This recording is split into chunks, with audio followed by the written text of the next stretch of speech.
Now, findings of a report compiled by the Public Affairs Research Institute, PARI, on the South African Police Service has concluded that the country's police service in its current state is not fit for purpose. Now, PARI says that the police are not only failing to keep the nation safe, but they are also failing in almost every aspect of their duty, including crime prevention and detection. Now, this despite commitments from the president to clean up and strengthen law enforcement institutions, and there appears to be no real agenda to reform the police service. Now, corruption and state capture research specialist Devi Pillay is a researcher for the state reform program at the Public Affairs Research Institute, and she joins us virtually for this critical discussion. Devi, thanks so much for being with us. Welcome to Morning Live. Thank you for having me. Now, your report comes from conversations that PARI has had with some very important institutions in the industry. So in engaging the various role players, please talk to us about, your research and how you actually went about that. Sure. The report is based on a roundtable dialogue we held that was co-hosted by the Association of Former Directors General. We had some people from the sector there, from law enforcement institutions, as well as experts from research organizations in the field. We actually have very high quality research into law enforcement and criminal justice in the system. So there's a lot of information available. We used some of that research to form the basis of our reports, as well as the discussions that we had with people across the criminal justice system. So, Devi, for a long time, the South African public will say, we have been telling you for the longest time that SAPS are, not up to the task. In fact, people don't feel safe. They feel it's better to take the law into their own hands in some instances. Then SAPS will say that they are understaffed. But what is your view with regard to the staffing complement at SAPS? The number of police that we have versus the population that they need to service, and how we compare to countries that we are comparable with across the globe? Well, first of all, there's no real international standard for, say, how many people you need in your police force according to your population or something like that. It's very context dependent.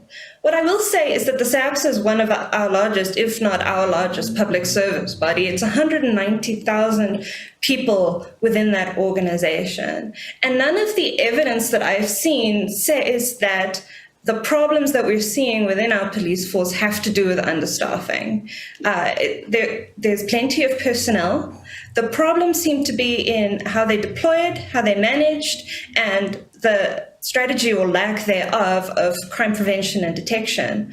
I mean, our budget for the police services has increased by more than 80% in the last few years, and yet our prevention and detection rates have been dropping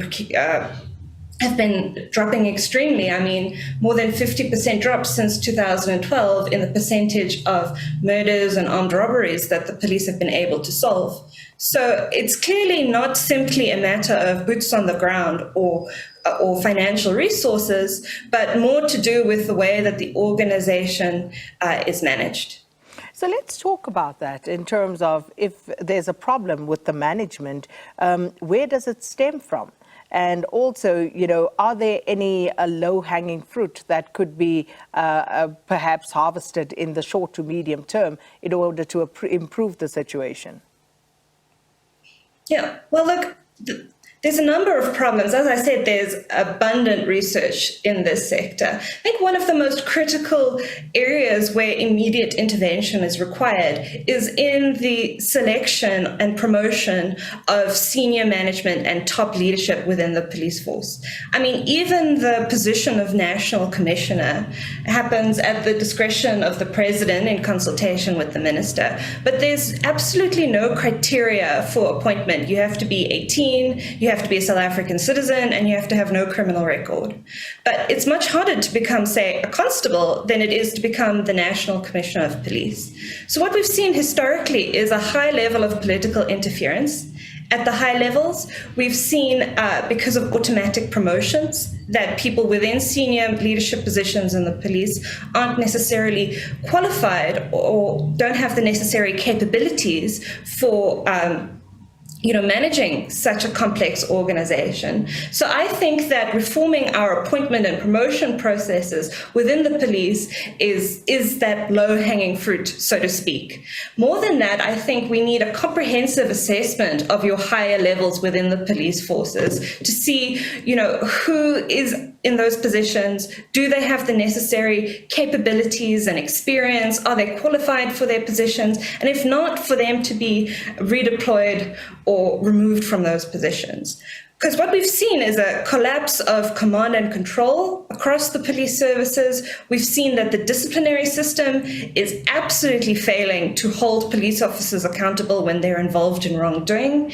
And I think that ensuring that these appointment processes are isolated from political concerns and that they are fit for purpose is going to be the first step that we need to fix the institutional failures that we're seeing. But one would think, Devi, that those would be obvious.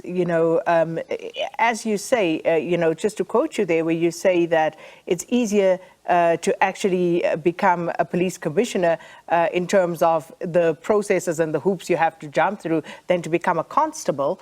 That is very worrying.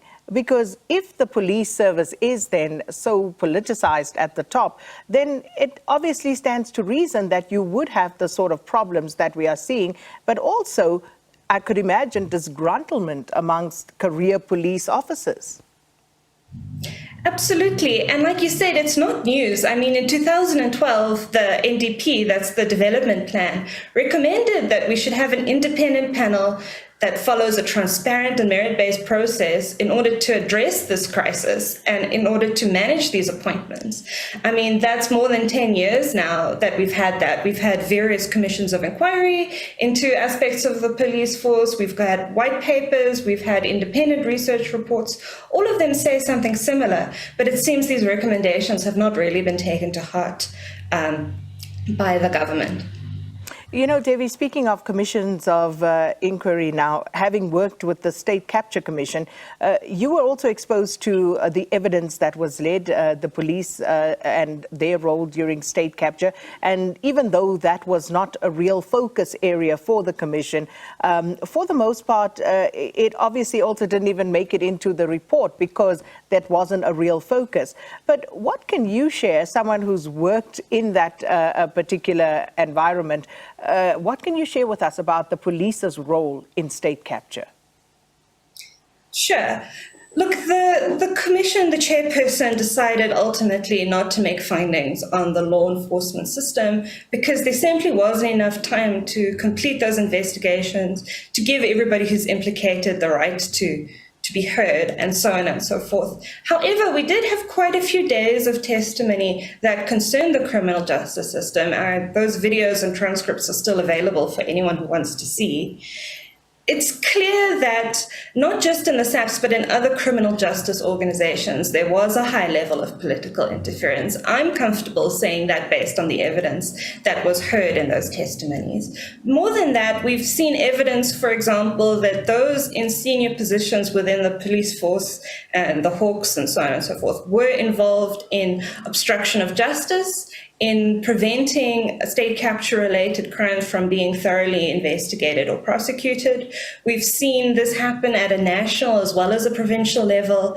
And in fact, although the chairperson did not make comprehensive findings on law enforcement, he did find that there was a deliberate effort to weaken law enforcement institutions in order to facilitate state capture. So we've seen, police officers been involved in covering up evidence or in preventing that evidence from being entered into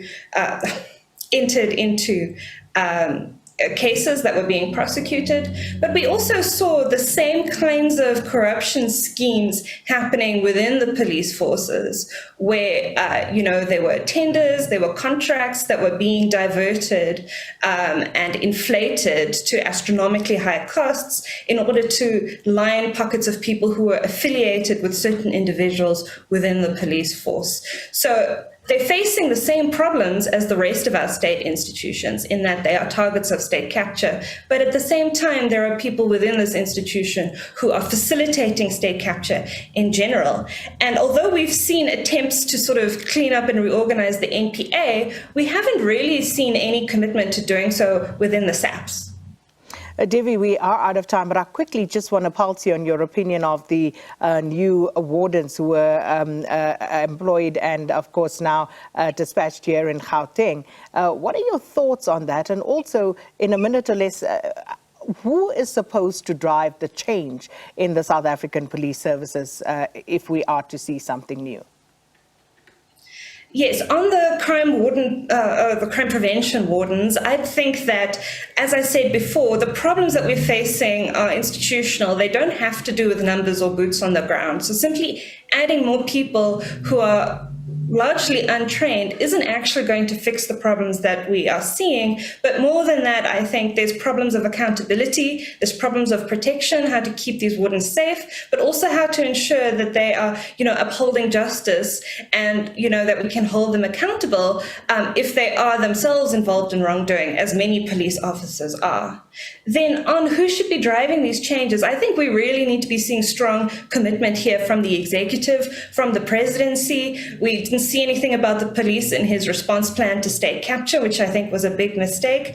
And we need to be seeing policies, regulations, and legislation coming from that office, as well as the Minister of Police, who tends to see himself more as a commissioner of police and not really within his oversight and policy setting role, which he should be adopting within the ministry.